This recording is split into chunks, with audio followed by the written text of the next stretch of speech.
We'll just take a couple minutes to sort of debrief ourselves before we invite him out in the hall.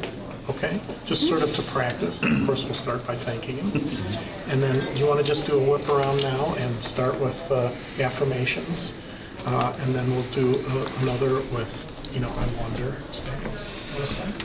Mine's with the last one. It's an affinity of mine. Is just the student and interest piece. So the learning is an activity. It's a game. It's not just rote memorization. Write this down, which is just an affinity of mine. So that's why I recognize it. I was intrigued by the lesson. I wasn't sure what was happening at first. It took me a while for it to go through to where I finally understood what it was. But I was also really intrigued by the control of the class, the interaction that he had with the class, because there seemed to be a real openness for participation and at the same time a real respect for the importance of staying on target. A couple times he brought everybody back and they got right back into it. I just was really impressed with it.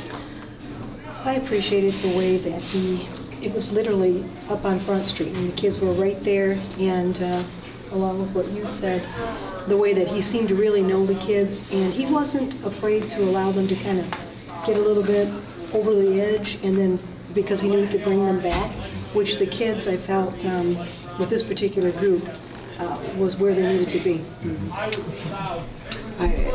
Mine is along the same lines. I really liked how the students were, when they were engaged, they were helping each other out. You could hear them talking to each other, like looking at each other's cards and trying to get, so it was, there was a lot of talking, but it was friendly bantering back, like, no, you're supposed to go up and back and forth. So, and then getting them back when the friendly banter might get a little too much, he just got them right back on task.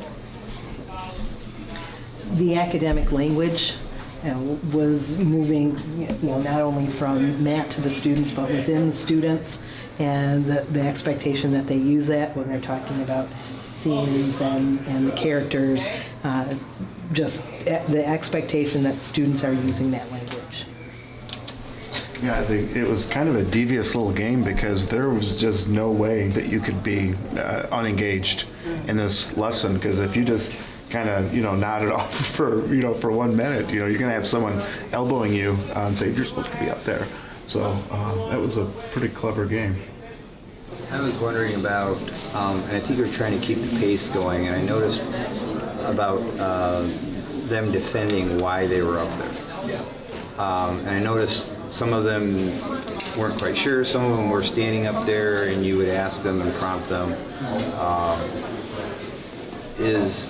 Were you trying to keep the pace going? Because I was wondering why more students wouldn't have to defend why they're up there. Is it because it slows it down more? I was sacrificing that for pace, yeah.